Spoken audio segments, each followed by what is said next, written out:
So no video? Do we have a picture? Can I send you the picture? Yeah, I'm going to send you a picture. And real quick, one more quick thing on Bambino Lucino. After his fight on Cage Titans 50 during the daytime, we were able to catch up, and it's like he was tuning into Table Titans over the whole lockdown, and just a few shows that we were able to produce before we started getting shows up and running again. That's just a testament to the outreach we have to our fans and how that motivates them to take a step towards their goals in the cage. And he's one of those people that was fan turned fighter. Now he's turned into a contender, and I'm pretty sure it's a real similar story with the next guest that we have. Brendon Boats is someone who's been training a while, hasn't stepped into the cage, but he's another, if I'm not mistaken, he's 40 or so. And another savage from South Shore Sport, fighting over the age of 40, ready to make the step in to the Cage Titans cage. So you're just formatting a picture right now. Formatting a picture because he's not in on video. He doesn't have a video call, so we're gonna put a picture up. But if Brandon is Brandon ready? He's in the screen. Oh, perfect. Brandon, how's it going? He's not in with us. Oh, he's not in with us. Okay. I was going to put the picture up. Oh, here you go. Here's the picture. We have the audio. All right, just send the picture. Yeah, I'm in the car, boys, on the way home. Sorry, the camera's not. So he's a responsible. He's being a responsible adult. He's not FaceTiming. If it was the other way around and Mike was driving, he would be FaceTiming while operating the Yes. It's kind of dark in the car anyway. You don't want to see my ugly face. I'll tell you, I have a famous picture. I guess I shouldn't probably incriminate myself, but there's a picture of me when way back a couple of years ago, I used to have a guy travel around me, take photos when we went to the gyms, Rich O. And he had a picture of me one day of me on my phone with my laptop in my lap while I was driving. driving with the knee? Yeah, I was driving with the knee with the laptop and the phone in the hand. You got to multitask a little bit sometimes. Yeah, those days are over. Those days are over. I got 3 kids. If I kill myself on the way home, they'll be a little mad at me. Yeah, I got 5 and I still haven't learned my lesson. But anyways, enough about that. So you got to see your buddy Gage Luby. He was on early. I know you were coaching, so you might not have heard what he had to say. But tell us a little bit how this fight came to fruition. You guys kind of made this together on your own.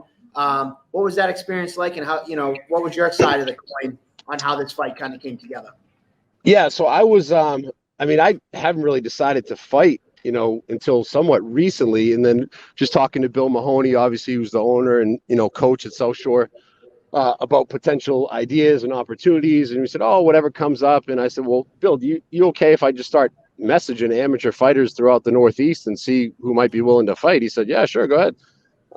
So I think I sent messages to like 20 something people, and Gage was just the first person to respond. He's like, "Yeah, I'll do it." And I said, "Oh, you don't want to ask any questions or anything?" He said, "No, I'll do it." I said, "Okay." So I told Bill, and I said, "Bill, here's the guy." And Bill said, "All right, cool. That seems fine. We'll do that." And that's kind of how it happened. Now you also write for New England MMA. Yeah, so I joined up with those guys at the end of the summer, just to do some stuff. So far, all I've really done is visit some gyms and do some gym features, and I went out to cover a somewhat infamous show now that has been in the news lately, and do the play-by-play for that. But yeah, so they're great guys. Lars and Steve and Travis have been awesome, and hopefully they'll be able to do a little play-by-play for my fight coming up. Yeah. Speaking of Lars and those guys, they want me to ask you, what is your nickname? So it hasn't I don't know if you guys probably know this, but the rule for South Shore is you don't know until you get in the cage and they announce it. Yeah. So people have been pushing for a variety of things. Christina Katsikas, who obviously you guys know, is desperately hoping that my nickname is Motorboats. She's a big fan of that one. And Johnny Campbell was throwing out boats and hose, but I'm not sure how kid appropriate that one was. I kind of like it. For the audience. I wasn't sure I could put it on a T-shirt and sell it, though. So, I didn't think the kids were going to want to roll around with those. I didn't think my kids would want to wear boats and hose to school. But, so, I guess I'll find out on fight night. I kind of like motorboats. I mean, they're both pretty solid nicknames. There's a fun couple of plays on words there. I dig it, but But yeah, you're someone who's been training a long time. You seeked out this fight. What motivated you to finally step into that cage, Brendon? Yeah, so I mean, I haven't been training long actually. Many years ago, I trained for a couple of months with Bill and those guys. I knew him because my good friend growing up was Alex Karalexis, who obviously local fans will know who that is. But Alex and I were great buddies and soccer teammates, so I got to know Bill through that. But then we moved, so I never really trained again. But we moved back to the South Shore about 3.5 years ago, and I said, look, my sons want to get into this, so I said, all right, I know Bill, so they started going over there, and everyone always thinks I'm kidding when I say this, but after about 4 or 5 months of watching them get better and start to go to do tournaments and stuff and do really well, I was like, I need to get in here because these kids are going to turn into teenagers and kick my ass, and I really don't want my son to be like, Dad, you take the trash out, bitch. Like that's not not something you really want to look forward to as a man. So I said, all right, I'm going to jump in there. So I started just doing a little bit here and there, but I mean, really only been training for this for, I don't know, I guess a little less than a year, really thinking about fighting. So, yeah, that's how I get into it. Just a fan of the sport, back when Alex was fighting locally, big fan of Alex and obviously, Joe Lozon and Kenny Florian and all those guys. And I used to go to all the local events, but I never thought I would get in there. I'm just, especially now I'm 44 and, broken down old man at this point, but I said the hell with it. If I'm sitting there in 10 years and regretting it, I'll be pissed at myself. So here we go.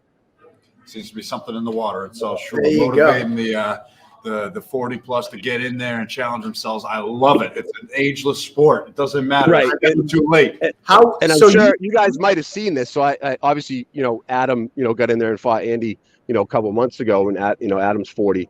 I put the picture up the other day. Our two sons, who are training partners in South Shore, actually did a grappling exhibition at Intermission a couple of years ago.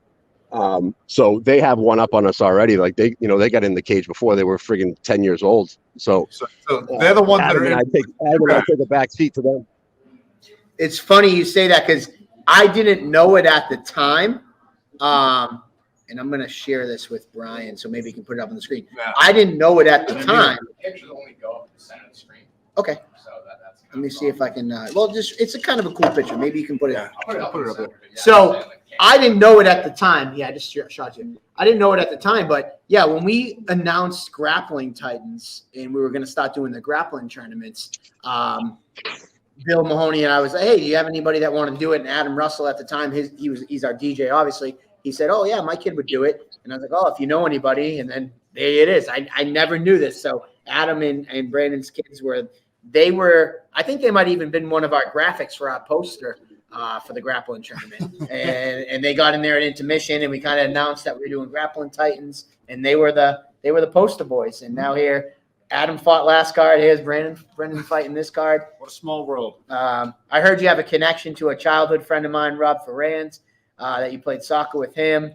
I mean, if you've been watching MMA since the Alex Karalexis days, that's a long time. There's the picture right there of MMA. Yeah, because Karalexis is one of the first guys from around these parts to fight in the UFC, if I'm not mistaken, back in like the early 2000s. So you talked about being with Karalexis. You're a soccer player, correct? Yeah. That's your background?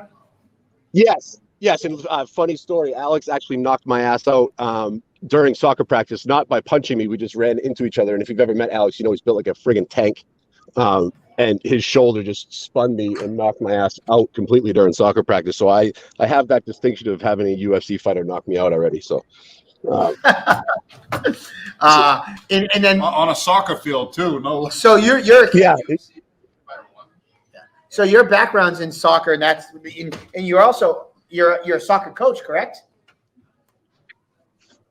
Yeah, so I coach soccer full time. Been doing that for about 20 years, so I mostly club stuff. But I'm an assistant coach with the women's team at Northeastern University now as well. Nice. So, what is it like for your not what do they call you? Your players, your students, your players. What do they think of Coach Boats going out there and getting in a fist fight? Most of it's current and former players, from years past.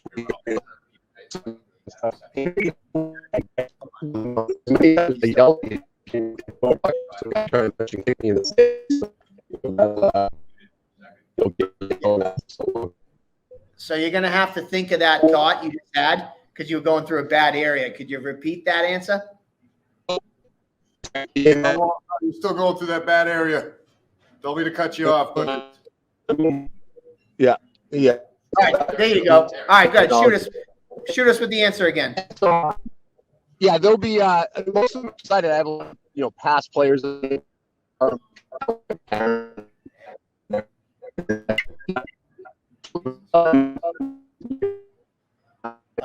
That's the bad part of when we get them when they call when they're driving.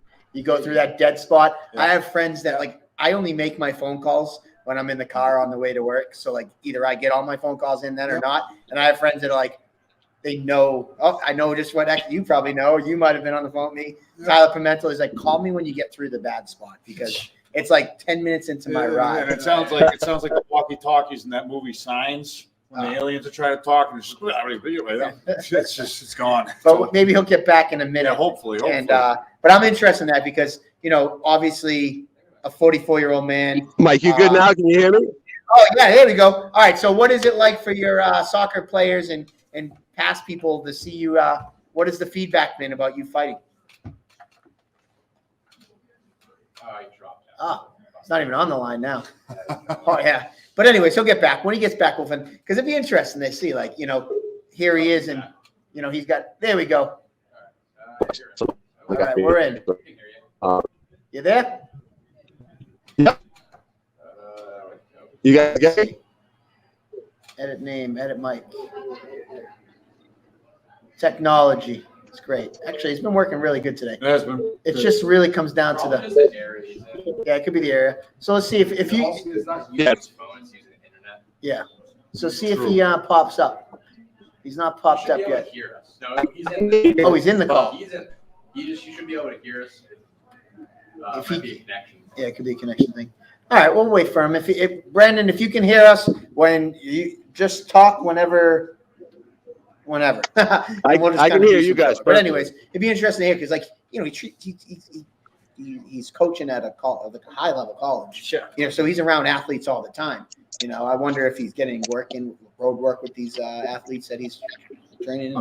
Especially sport is cardiovascular soccer. You're probably getting some Yeah. training in when you're around there, and who knows what kind of following you're going to bring into the Memorial Hall with people supporting him from all. He hit me up today, actually looking for more tickets. So yeah, he's going to have a pretty large crowd. I know he did a take on the Five Guys logo. His t-shirt, walkout t-shirts are old guys, subs and dubs instead of burgers and fries. So he's going to bring a big crew with him.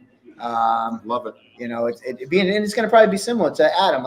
Some of these guys, when you're 40 plus, this may be the only time you make that walk. Few and far between. Is there anybody that's got the gall to step into the cage at any age? Yes. Let alone wait until you're 40. Yeah. That's. I love how he says it though. He's like, my kids are probably going to fight, so before they get to be as a dad, that resonates with me. It's because before they'd be take out the trash. No, you do it, bitch. It's no. And it's funny because so my son Matthew, Matt, you guys know Matty, my 13-year-old. He had a couple friends over probably a few weeks ago, and they're like, "Oh, let's play basketball." And I'm like, "Listen, kid, you're not old enough to take your dad out yet. I'll come and bring you on the court and show you a thing or two." You don't play basketball. I was undefeated against 13-year-olds. Hey, listen, man, it doesn't matter. It was 3 against 2, and we still won. My point is, no, these kids were taller than me. I want to play you one-on-one now. These 13-year-olds were all bigger than me. But hey, listen, I still won, and I kicked their ass, and I was relentless. And I was not I was bodying them in the paint and everything. But as a dad, when you always fear that day that your kid's going to be better than you and can beat you in something physical. So you guys hear me, Mike, or no? I can hear you now. Hey, there we go. I'm in my driveway now. It should work. Sorry. All right. So what is it like? What's the feedback from some of your past players or current players on you fighting? I mean, most of them are psyched. They're looking forward to it. I got a lot of former and current players coming with their families. And as I told the girls, I said, listen, I shouted at you for years. I'm sure you wanted to punch me. So now's your chance to watch some other dude punch me. So a little revenge. You can cheer for me. You can be psyched that some guy's kicking my ass. Yeah, I was gonna say, I'm sure you've. There you go. I like that because then they can see it. I'm sure that they're gonna. Some of your old players that you've torn into them, they're gonna like you getting you punched in the face. That's I'm also sure. the beautiful thing about being a fan of the sport. Whether you want someone to be victorious or get their face caved in, you get equal opportunity for both. Absolutely. I mean, I'm sure they probably want me to win, but at the same time, they're going to critique the hell out of me. I'm sure. Hey, you should have done this. You should have done that. Remember how you used to tell me what to do? Yeah. The next thing you know, you're going to be doing jiu-jitsu drills when you should be doing soccer drills. Yeah. Right. So are you hitting the running drills and doing the cardio with the team that you're coaching right now? Mike, I don't run unless someone's chasing me, dude. There's no running. I need interactive things for my cardio. So like stuff at the gym, when we're doing all that, that's fine. But no, you get me, you put me on a track or anywhere else. Hell no, not having it. So I almost lost a leg about 8 years ago. So yeah, there's not a lot of running. You almost what? Lost a leg. How did that happen? Oh, it was a botched surgery and everything else. Yeah, I'll show you the picture someday. It was horrifying, but yeah, I ended up. I was about 24 hours away from being the one-legged man. So yeah, we don't do a lot of running. You don't want to be a one-legged man in an ass kicking contest. No. Exactly. Let me ask you a question. You talked about your kids, your son in that grappling match. Was it extra motivation seeing Adam Russell in there as a teammate that competed last show, or was this kind of seed planted in your head before that? Yeah, I had been thinking about it beforehand, but I mean, obviously, Adam getting in there and doing that was, I don't want to say motivation, but it was, inspiring in a way. Like, all right, yeah, I definitely can, because you always have that doubt, right? It's like, well, shit, can I really do this? I'm old as hell, right? But and then especially like knowing Adam and Andy too have, lost 100 pounds or something ridiculous like that. Each, I'm like, if these guys can do it, I got to get my ass in there and get this done. But as soon as I mentioned it to my kids, I was like, all right, I told them I'm going to do it. If I back out now, they're going to, never let me live it down. So, yeah, but it definitely was cool seeing Adam in there for sure. So being a 44-year-old man, family man, wife, kids, what has it been like for them? Support, obviously, I'm assuming. But what was that conversation like when you came home and was like, all right, it's on. I'm doing it. Yeah, so when the fight finally got confirmed, I think it took me a good 2 weeks to actually tell my wife. Because I knew the response was going to be, you're an idiot, which it was. But she is supportive. I don't want to make it sound like she isn't. She just, like any wife, is a little concerned, like, why the hell are you doing this? Whatever. But no, she's fully on board now. Her sisters are coming, her dad's coming, so they'll watch it. The only thing she won't allow is my daughter to go, which I was kind of sad about. But I get it. I mean, she's an 8-year-old girl. She doesn't really want to watch her dad get in a fight. But my sons will be there. They're all about the violence, so they'll be in the house. That's why you started training in the first place. How old are your sons? They are now 12 and 10. So they started with Bill when they were 7 and 9. Yeah. And my younger son is, I tell people all the time, he'll probably never fight. He is like the kindest, gentlest, nicest human being, incredibly skilled, like, with all this stuff, but he's not, he doesn't take any pleasure from punching anyone in the face. My 12-year-old's kind of an asshole like me. So he is more than happy to punch people in the face. And no joke. I mean, he's going to be really good. I mean, makes no qualms about, like, he'll take a shot right in the mouth and just keep walking forward. I watch him do it. I'm like, dude, how does that not bother you? You're just 12 years old and you just don't care that some kid just threw a kick at your face, but yeah, he'll probably be in there in 6 years. Don't be surprised if he's knocking on your door as well. How many years until he can kick your ass? I figure he's 12, so probably 2 years ish until puberty. So we got maybe 2 years. You better stop being nice to him now, so hopefully he doesn't kick your ass. Yeah, well, that's the messed up. That's the messed up part as well, because at 12 he's as big as I was when I was 16. I'm like, dude, where have you come from? Like, what? Why the hell are you so big already? When I was 16, I was like, yeah. Yeah, that's crazy. Well, man, it's cool. You know what? I always say this. I love doing Table Titans because it tells the story of you guys as fighters. There's so many different walks of life of people who fight, why they fight, their background. People like, oh, they're barbarians that just like to punch each other. It's like, no, man, some people just do like to punch each other in the face. But there are other people that are, teachers and college coaches and, nurses, and there's just so many different walks of life. Why people do it? They It's just great want to hear. They just want to tap into that primal instinct of one-on-one combat. Yeah. And man, this is the chance that we get to tell a story that you wouldn't be able to know about on fight night.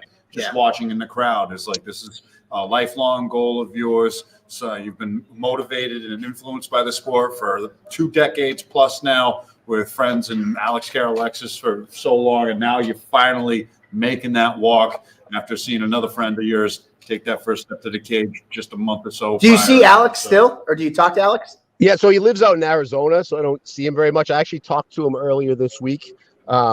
He gives me his little speech about what to do and what not to do and everything else. And I've known Alex since we were literally in before we even got to middle school. So there's no secrets between us. But I talk to him, frequently, but don't see him obviously as much as I used to.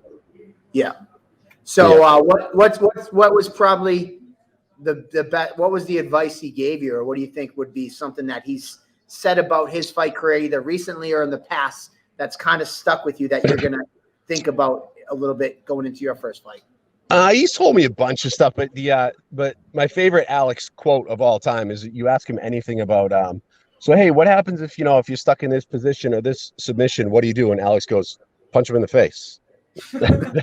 That's his response to everything. So no matter what advice you ask him for, he goes, just punch him in the face. Okay, Alex, you got it. No problem. Alex is.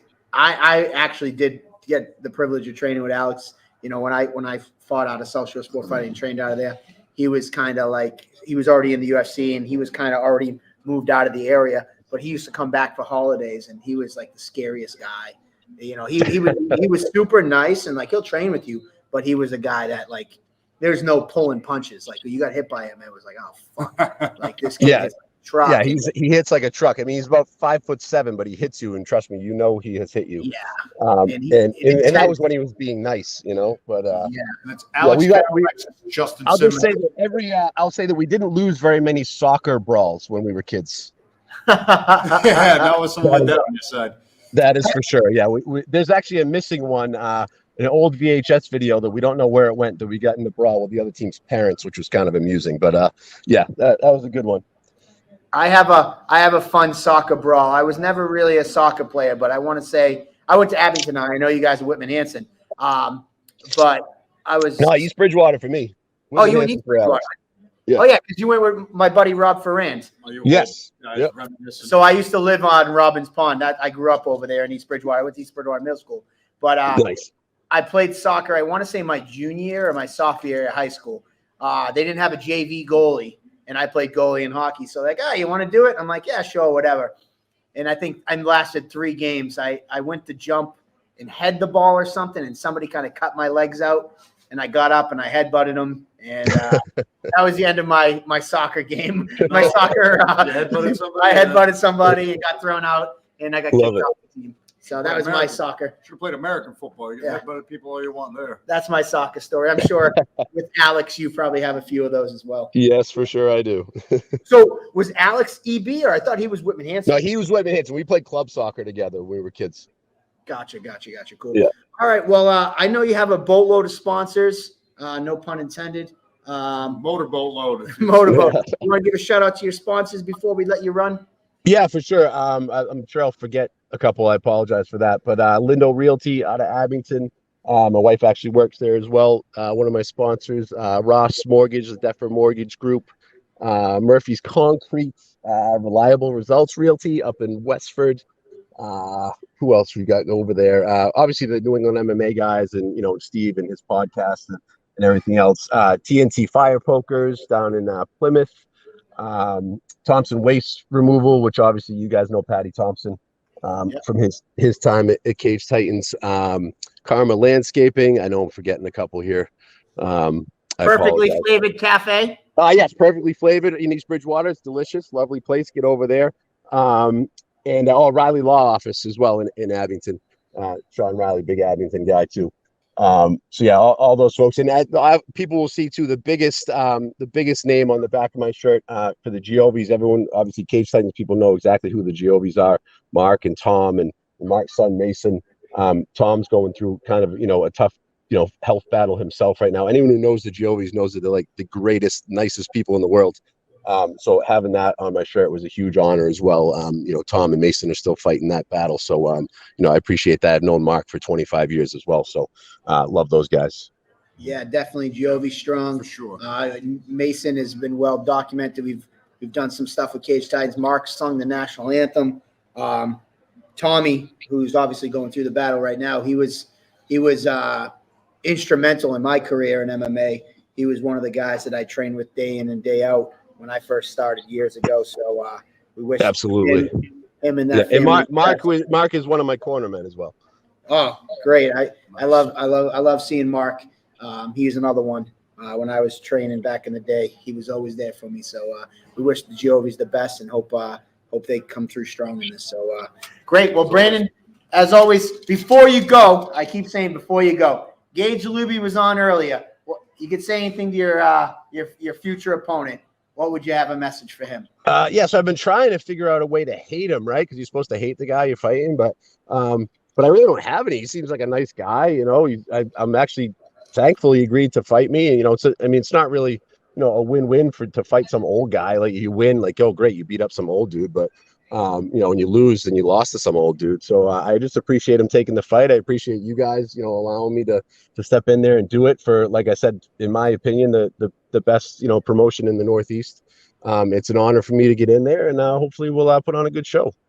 All right. Well, Brandon, it's great to have you. Thank you so much. We look forward to seeing you on February 5th. All right. Thanks, guys.